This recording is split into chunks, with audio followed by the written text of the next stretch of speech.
Well, hello knitters. Welcome back to Sticks Plus Twine. I'm Eric, your host of this channel. Today is a little bit of a special episode. Today is not going to be about acquisitions or things that I'm working on or upcoming projects, but it's kind of about all of those things all at once. And this is what I'm calling organized knitting. Let's get started.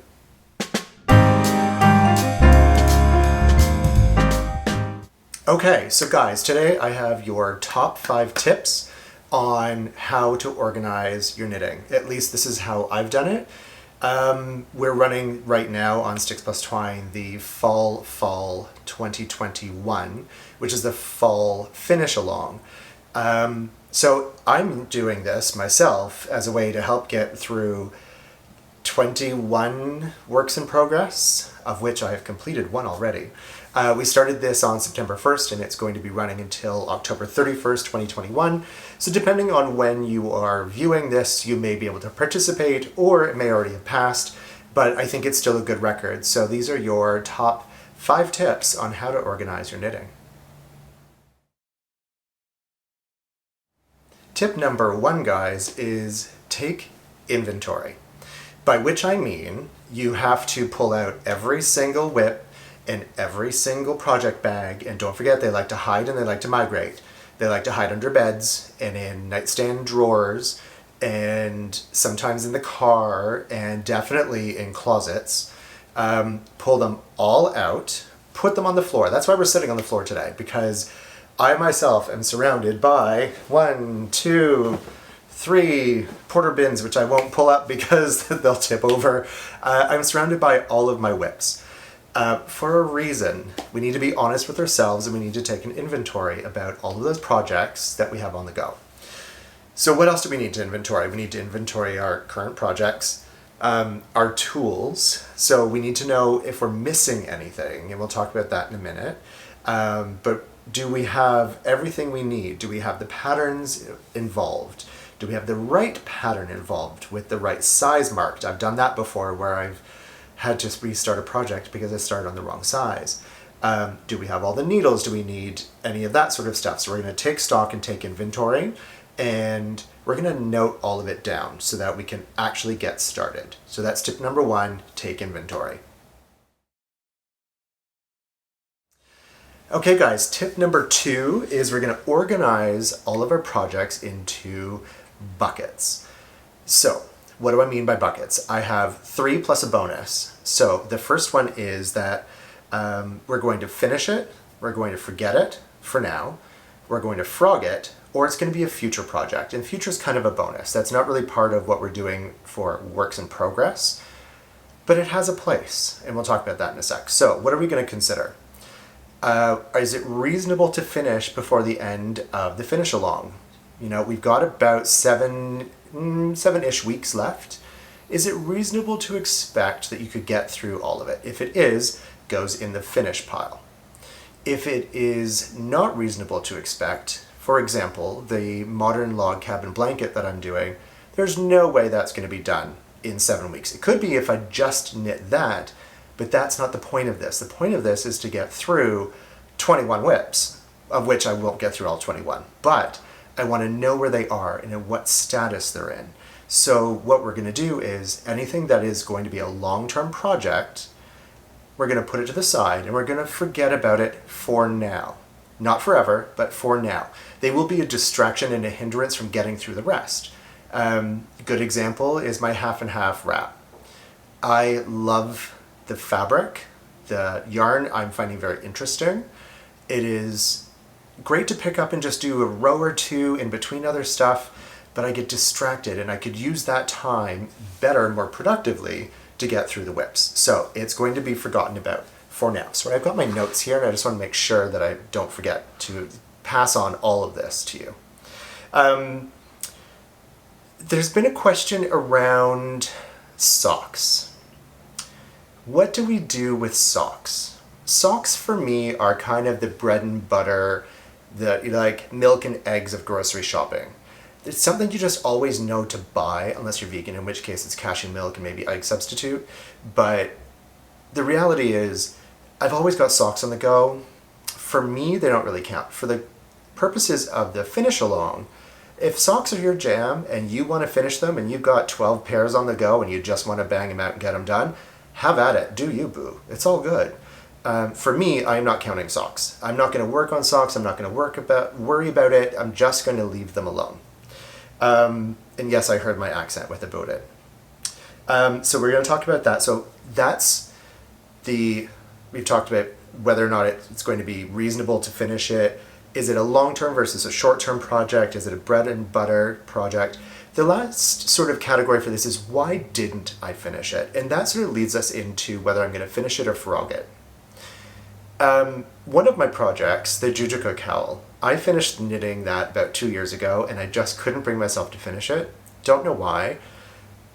Until I sort of said, does it bring me a moment of joy? Am I happy about this project? I loved the knitting it, but I don't like the project anymore, so I frogged it. Frogging to me is not finishing. Frogging is a separate category. That is an off-ramp on a highway you need to get off of, right? Like, girl, you just need to get off that thing, turn around, and go the other way. So sometimes it's disheartening to do it because you think, oh, I really like the project, I invested in it. But you know what? Yarn is resilient, y'all. It will just come on back, frog it, use it for something else that you're going to love and enjoy. Life is too short to worry about time and hours spent. You've already spent the time, so why worry about it? Don't waste the mental energy on it, just get rid of it. But keep the yarn. Keep the yarn. We spend a lot of good money on yarn. Or donate it to somebody else, right? Don't have it sit in your home if it's something that causes you angst or grief or anxiety. Just don't do it. So, we talked about finishing it, we talked about forgetting about it, and we talked about frogging it. So those are your 3 big buckets, and you're going to sort your WIPS into each one of those categories. The ones that you're going to forget about it, package them up if you need to, put them in plastic, keep them safe. Plastic's not going to hurt it. It's a myth, unless you live in like some super humid climate, in which case, girl, what are you doing knitting with wool anyway? Cotton is your friend, but put it away. Forget about it. Sitting right behind me is my modern log cabin blanket. It's been put away. I'm happy about it. I know where it is. I can pick it up later when I'm feeling a little less anxious about all of these WIPs that I have in front of me. And then frog it. Ribbit, girl. Get rid of it. Okay? So that's your tip number 2, is let's just organize it and categorize it and put it in buckets. Okay, tip number 3 is we're going to prioritize what's left. So what are we going to do with that? So the WIPs that we're going to actually work on, there's a few different ways that you can think about this. You can talk about sort of small wins versus big wins, in which I would sort of recommend that if you need to get a quick hit, something that you just know is so close to the finish line, you just couldn't be bothered, just finish it, bang it out, and you're done, right? Crossed off your list. Yay, we've got sort of that mental check mark that that's done. Bigger projects that take a little bit more time are satisfying, for sure. But that sort of then leads us to the next sort of way I feel about prioritizing and sort of putting these into order of priorities. I don't want to work on complex things all up front. It sort of, to me, the mental energy, sometimes I need a break. We talked about a palette cleanser sometimes in knitting, like I just needed to do a vanilla sock because it's a palette cleanser. This is a sprint to, and it's a long one. This isn't a marathon. A marathon is doing like a fully knitted queen size blanket. That's a marathon. This is about, let's finish 4 hats, right? But I don't want to do a cabled hat, a plain hat, a lace hat, and a big long slouchy thing all at the same time. I kind of want something in between. So for me, what I have done is I looked at what are the quick wins that I can get done like super fast. And I wanted to balance that with something more complex, like lace or brioche. And for me, brioche is not complex if it's not got increases and decreases. If it's a straightforward brioche project, it's pretty straightforward, it's easy. But then there's sort of the bulky ones, like knitting sleeves. I've talked about that previously on the channel, that sleeves are kind of my nemesis, right? I just don't like doing them. They're not hard, they're just annoying because I don't know, for me they're annoying. I'm sure other people feel differently. So I kind of built in my queue some balance between a more complex project and something that's a little bit more straightforward so that I can kind of like dial it up and dial it down. And I put them in that order. That order is not static. I can change that. If I'm feeling like, okay, I finished this project and then I want to do something else and I don't feel like doing, lace next, I just need to do something sleevey, then I'll just do something sleevey, but I know what to do next. And in fact, I would suggest that once you've established your order, don't vary it from project to project, i.e. do not toggle between projects. Get the project done and then move on to the next one. In fact, you may even want to line up your projects in that order so that you can just tick them off as you go. That's what I'm doing. So that is number 3, is prioritize, prioritize, prioritize. Tip number 4, guys, we're getting close to the end. Tip number 4 is let's set ourselves up for success. And what does that mean? Setting yourselves up for success means that you've got everything you need in that project bag to complete that project. If you need a tape measure, you need a stitch holder, you need stitch markers, you need scissors, you need anything. You need the pattern, you need a notebook to keep track of things, you need a row counter, any of those things that you might need, put it in the project bag before you pick the project up to start the knitting. You're not going to then give yourselves an out. Oh, I really need something, I need waste yarn to do this, or I need to cast on something, or I need to do provisional cast on. If you have everything set up and ready to go, then you can just focus on the knitting. It's a little bit easier to stay from being distracted when we have all the tools at hand. So that is my quick and easy tip number 4. All right, and my last big tip, guys, is track, track, track.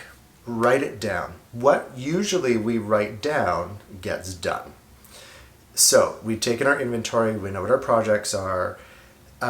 There's so many different ways to keep track of what we're doing with projects.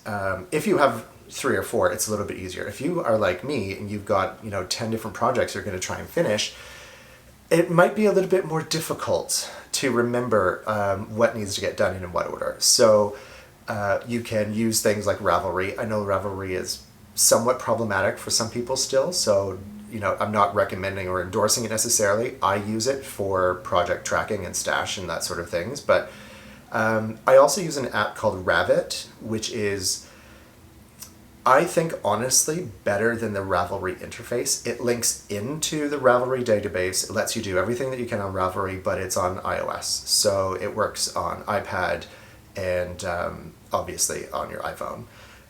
It does not have an Android equivalent. I can't speak to Android. I'm not an Android user, but I'm sure there's something out there very similar. But I love using Rabbit. I can upload pictures, I can organize things, I can browse patterns, I can, converse in the forums, although I don't really do that very much. I am not endorsed or sponsored by Rabbit at all. It's just a tool that I use. I've also created myself a spreadsheet that I use Numbers. I'm a Mac guy, so I use their spreadsheet app called Numbers. It's pretty, it syncs across all my devices, and I can sort of keep an eye on what needs to be done. So I've created a little bit of an insert video here where I'll take you through my spreadsheet. Okay guys, here we are taking a look at my spreadsheet for my works in progress tracking. And you'll notice that I've got my finish it categories, my forget about it category, my frog it category, and future category. So we'll talk about each one of these things in turn, and I'll just close these up so we can focus on the one we're talking about. So here we are now talking about finish it. This is all of the projects that I have a reasonable assumption that I'm going to be able to finish before the end of the cal.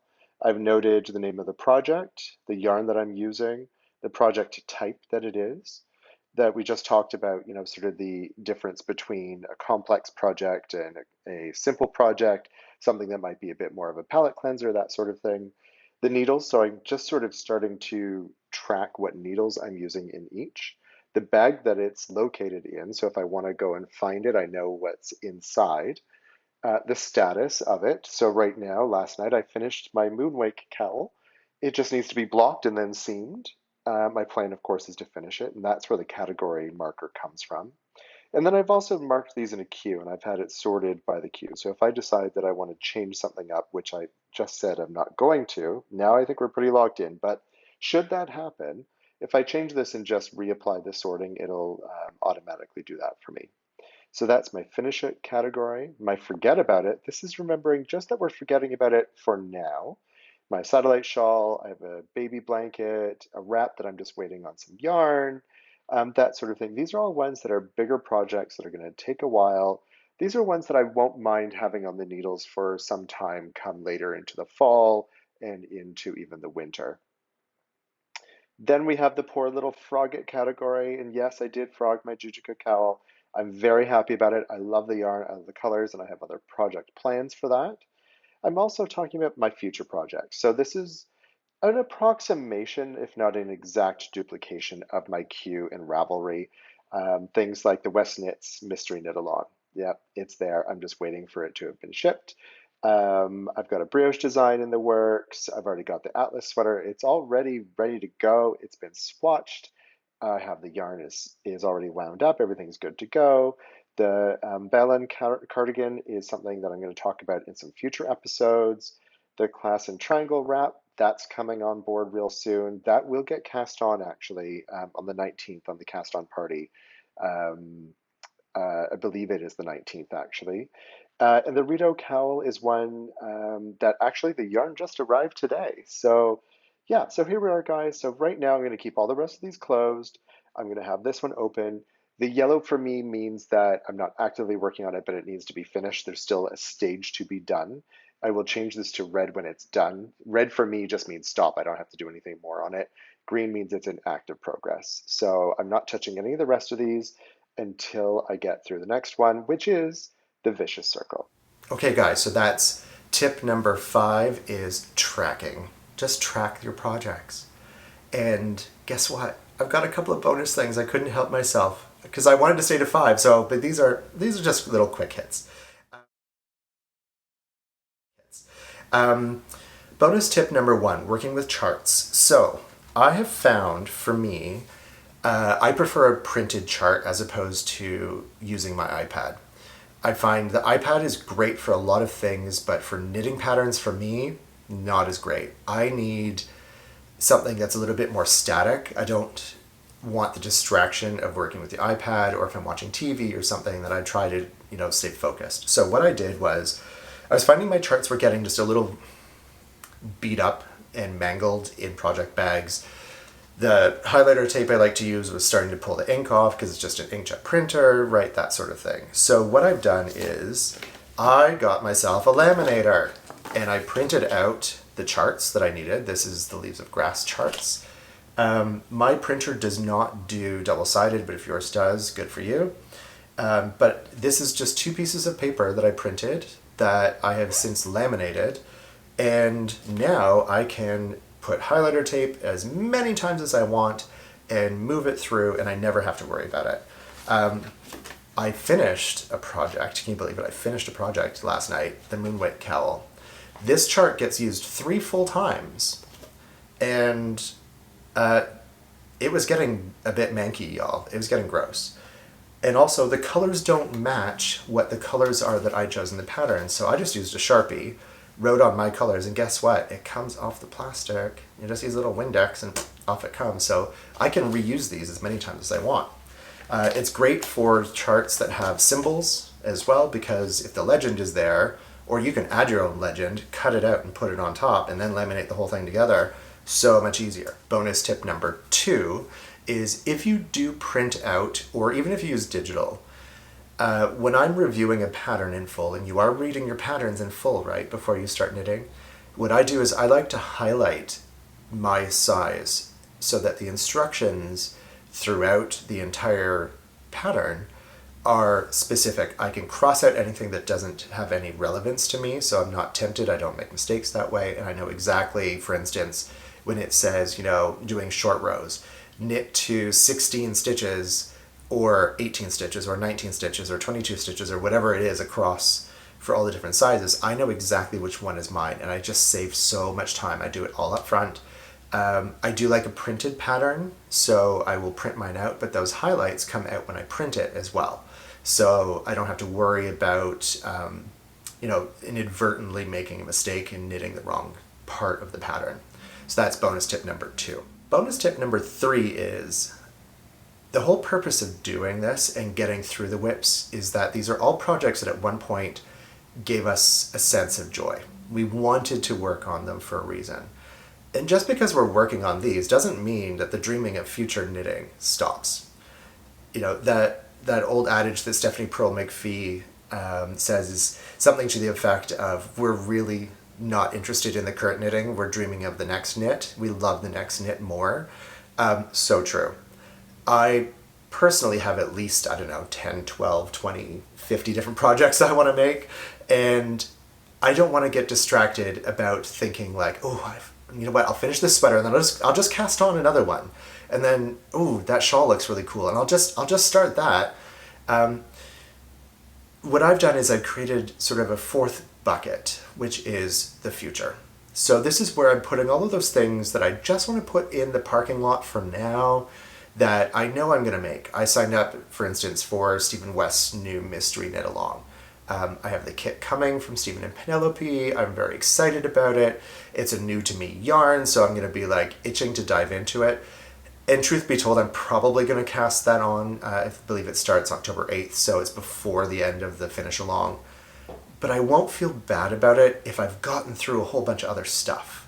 Doesn't mean I'm going to cast on all of my future knitting. That one's time dependent, so I kind of am giving that a bit of a pass. Yes, it's a cheat, I know. But the reality is, we all want to do the fresh, new, fun, cool, popular things. That's part of what makes this community so much fun. But it's also why we get distracted and why we stop being in love with the projects that we're in, because it's the next new shiny thing. Let's face it, we're all just like puppies looking for squirrels, right? It's just, ooh, shiny, ooh, new project, ooh, new shawl. So all of that said, there is a place for that too. And I think it exists, but let's not let that distract us from getting through all the rest of what we need to do. So that's it, guys. Those are your top 5 tips on how to get through your WIPS. Tips on WIPS, maybe that's the title of this one, Tips on WIPS. The subtitle, maybe. Anyway, it's been great to spend some time with you again. Next time we meet, I will I will have an update for you on how those WIPS are going. I have a couple of new things that are arriving in the mail. Hopefully, actually one just arrived today I'm excited for as well. I'll show you that next time. But until then, be well, have fun, organize those WIPS, and let's get it done, y'all.